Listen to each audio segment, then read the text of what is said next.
सभी दोस्तों को जनक शर्मा की तरफ से प्यार भरा नमस्कार। दोस्तों, आज हम इस राम सत्संग में सीता का धरती से पुकार, सीता माता का धरती से पुकार और धरती में समा जाना का सत्संग करेंगे। श्री सीता राम जी का नित्य संयोग। वाल्मीकि रामायण में वर्णन आता है कि राम जी ने अंतिम यज्ञ नीमशारण में किया। अयोध्या के पास नीमशारण है। नीमशारण की यात्रा जिन वैष्णवों ने की होगी उनको विदित होगा कि वहाँ एक जानकी कुंड है। वहाँ के साधु ऐसा बतलाते हैं कि श्री सीता माता धरती में यहीं समाई थी और उनके सिमरन स्वरूप इस कुंड का नाम जानकी कुंड रखा गया है। माता जी यहीं लीन हुई थी। श्री रामचंद्र जी के यज्ञ का निमंत्रण वाल्मीकि जी को भी आया था। वाल्मीकि ऋषि की बहुत इच्छा थी कि किसी भी प्रकार से राम जी मान जाए और सीता जी को घर में रखें। श्री सीता राम जी स्वर्ण सिंहासन पर एक साथ राजे और मैं दर्शन करूं, ऐसी अभिलाषा ऋषि वाल्मीकि की थी। उन्होंने ये भी सोचा कि मैं राम जी को समझाऊंगा, राम जी को उल्हाना दूंगा। बहुत दिन हो गए, अब मुझे यह रहस्य सभा में प्रकट करना है। एक दिन दरबार बड़ा हुआ था, बहुत काफी भीड़ थी। उस दरबार में वाल्मीकि जी ने भाषण दिया। कहा कि 60,000 वर्ष तक मैंने तपश्चर्या की है। 60,000 वर्ष बहुत ही लंबा टाइम है। मन, वाणी अथवा कर्म से मैंने कोई पाप नहीं किया, वाल्मीकि जी ने कहा। एक दिन भी मैं झूठ नहीं बोला। मैं प्रतिज्ञा पूर्वक कहता हूं कि श्री सीता महान पतिव्रता है। सीता जी अति पवित्र, शुद्ध एवं निर्दोष है। आज ऋषि ने सभा में प्रकट किया कि श्री सीता जी मेरे आश्रम में है। राम राज्य में प्रजा बहुत सुखी है। जितना अधिक सुख राम राज्य में प्रजा को मिलता है उतना स्वर्ग के देवताओं को भी नहीं मिलता। परंतु उन लोगों को धिक्कार है कि वे ऐसे श्री राम जी के सुख का तनिक भी विचार नहीं करते। जिन राम जी के राज्य में तुम्हें इतना महान सुख मिला है, उन राम जी की क्या स्थिति है। अकेले श्री राम राजमहल में रहते हैं, अकेली सीता मेरे आश्रम में है। यह तुम लोगों को कैसे सहन हो रहा है। जैसी तुम्हारी सेवा रामचंद्र जी ने की है, वैसी किसी राजा ने अपनी प्रजा की नहीं की। तुम्हारी संतुष्टि के लिए ही राम जी ने निर्दोष सीता जी का भी त्याग किया। आज मैं प्रतिज्ञापूर्वक कहता हूं कि यदि सीता जी महान पतिव्रता न हो तो मेरी 60,000 वर्ष की तपस्या व्यर्थ हो जाए। श्री सीता जी महान पतिव्रता न हो तो मैं नरक में पड़ूं, मेरी दुर्गति हो जाए, ऐसा संत ऋषि वाल्मीकि जी ने कहा। श्री सीता जी का सिमरन हुआ और ऋषि वाल्मीकि का हृदय द्रवीभूत हो गया।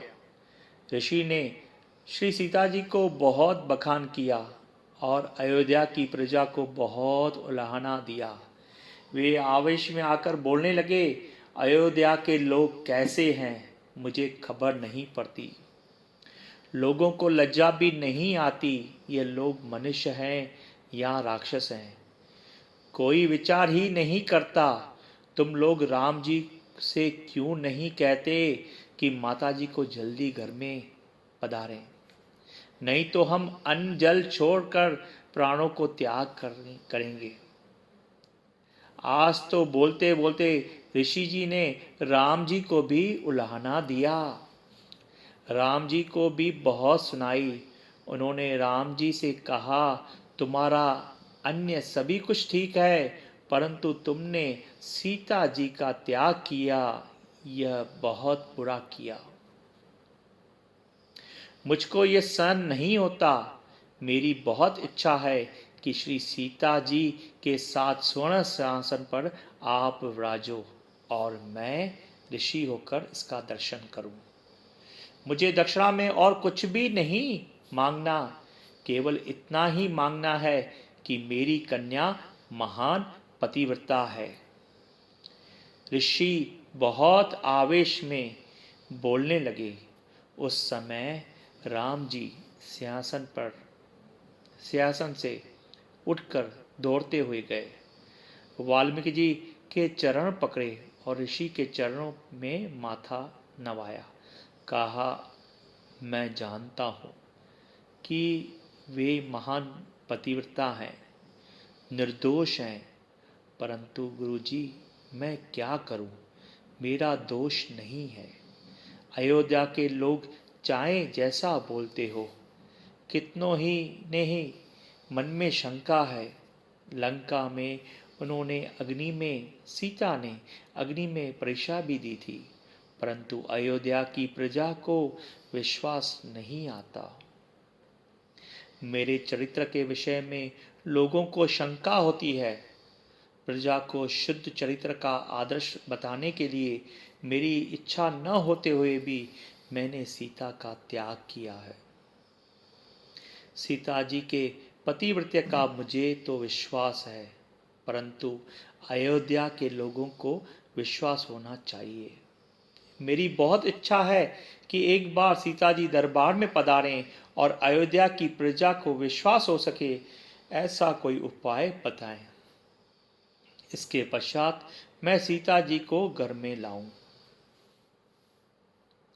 वाल्मीकि जी आश्रम में आते हैं और सीता को समझाते हैं, बेटी आज राम जी के साथ बहुत बातें हुई और प्रभु ने ऐसा कहा है कि मेरी बहुत इच्छा है कि एक बार वे दरबार में आवें।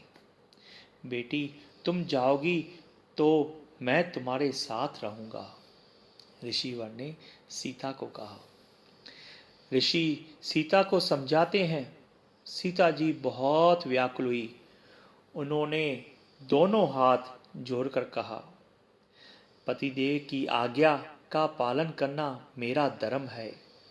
प्रभु ने मेरा त्याग किया, यह उचित ही था, और आज मुझे दरबार में बुलाते हैं, यह भी उचित है। जो कुछ भी वे करते हैं वे सब उचित हैं। उनकी इच्छा है तो मैं दरबार में आऊंगी। वाल्मीकि जी रामचंद्र के पास आए और कहा, महाराज श्री सीता जी दरबार में पधारेंगी, इसके लिए एक दिन निश्चित करें। दिन नियत किया गया। दरबार भरा हुआ है, पूरा दरबार लोगों के साथ भरा हुआ है। देवता और ऋषि दरबार में आए हुए हैं। अयोध्या की प्रजा दौड़ रही है। सभी को सीता जी का प्रभाव देखने की इच्छा है। वाल्मीकि जी सीता जी को दरबार में लेकर आते हैं। श्री सीता माता माँ वाल्मीकि जी के पीछे पीछे चल रही है। नजर धरती पर है सीता माता की। श्री सीता माँ किसी पर दृष्टि नहीं डालती। माँ ने दोनों हाथ जोड़ रखे हैं, वे जगत को वंदन कर रही है। माँ ने काषाय वस्त्र पहने रखे हैं। सौभाग्य अलंकार अलंकार के अलावा दूसरा कोई श्रृंगार नहीं है। श्री राम के वियोग में सीता जी ने अन्न का सेवन नहीं किया था। मां का श्रीअंग इससे अतिशय दुर्बल दिख पड़ता था। लव कुश पीछे चल रहे हैं। अयोध्या की प्रजा सीता जी का दर्शन करती है। श्री सीता मां का दर्शन करते करते सब रोने लगे। सीता माता की जय जयकार होने लगी। सिंहासन पर रामचंद्र जी विराजे हुए थे। श्री सीता जी उनका वंदन करती है। इसके पश्चात सीता मां का सुंदर भाषण हुआ। धरती पर नजर रखकर मां बोली, श्री रामचंद्र जी के अतिरिक्त यदि किसी पुरुष को मैंने स्मरण भी किया हो, प्रभु के द्वारा त्याग किए जाने पर मेरे मन में अनेक उनके प्रति कोई कुभाव आया हो, पतिव्रत धर्म में मैंने बराबर पालन न किया हो, आचरण वाणी और विचार से सदा सर्वदा राम जी का ही मैंने यदि चिंतन न किया हो, तो हे धरती मां, अब तुम मुझे मार्ग दो।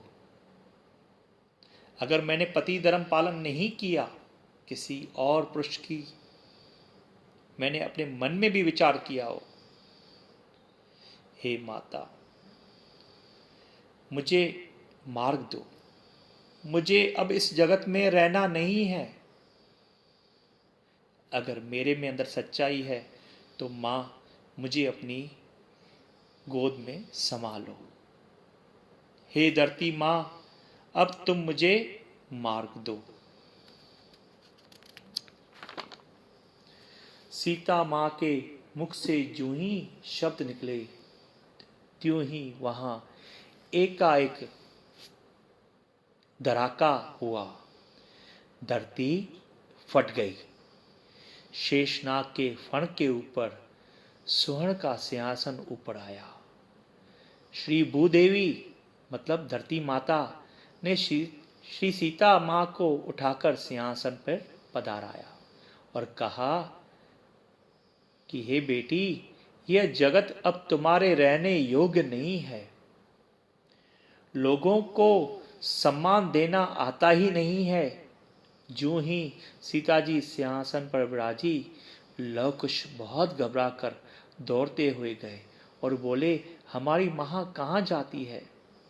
हमारी माँ कहाँ जाती है? हम तो मात्र 7-8 वर्ष के बालक हैं। माँ ने बुला ली और कहा, बेटा, राजा राम तुम्हारे पिता हैं। तुम अब अपने पिता की सेवा करना। तुम्हारी मां जाती है। सब देखते ही रह गए। एक क्षण में सिंहासन के साथ श्री सीता जी अदृश्य हो गई, धरती में लीन हो गई। पीछे तो अयोध्या के लोग बहुत विलाप करते हैं। श्री राम आनंद रूप हैं, परंतु सीता जी के वियोग में उन्होंने भी विलाप किया। श्री सीता जी का चरित्र अति दिव्य है। उनकी प्रत्येक लीला दिव्य है। श्री सीता जी का जन्म दिव्य है। श्री सीता जी का जीवन दिव्य है। श्री सीता जी का तिरोभाव लीला भी दिव्य है। श्री सीता जी के सम्मान महान पतिव्रता स्त्री इस जगत में कोई हुई नहीं है और भविष्य में होगी भी नहीं। श्री सीता माता जी की लीला अति दिव्य है। श्री सीता राम जी मानव समाज को धर्म का शिक्षण देने के लिए आए हैं। स्वधर्म का जो पालन करे, उसी की ही भक्ति भगवान को सुहाती है। भक्ति भी प्रेम की मर्यादा में रहकर करनी चाहिए। भक्ति धर्म का न हो, अधर्म युक्त हो तो यह भक्ति, अधर्म युक्त हो तो वह भक्ति भक्ति नहीं भ्रम है। जिसका जो कर्तव्य भगवान ने निश्चय किया है उसका वह बराबर पालन करे। स्वयं का धर्म जो छोड़ता है, अगर कोई अपने धर्म से हटता है, छोड़ता है, उसकी भक्ति सफल नहीं होती। ब्राह्मण संध्या छोड़े और प्रभु की सेवा करने जाए तो भगवान उसकी सेवा को स्वीकार नहीं करते। घर में पति देव बीमार हो और पत्नी को मंदिर जाने के लिए मनाही करने पर भी पत्नी दर्शन करने जाए तो भगवान उसके सम्मुख नहीं होते। भक्ति भी धर्म की प्रत्येक मर्यादा पालकर ही करनी चाहिए। धर्म के विरुद्ध की गई भक्ति ईश्वर को सहन नहीं होती। श्री सीता राम जी ने अपने चरित्र के आचरण से जगत को ज्ञान दिया है। श्री रामचंद्र जी का और श्री सीता जी का तो क्या वियोग होना था।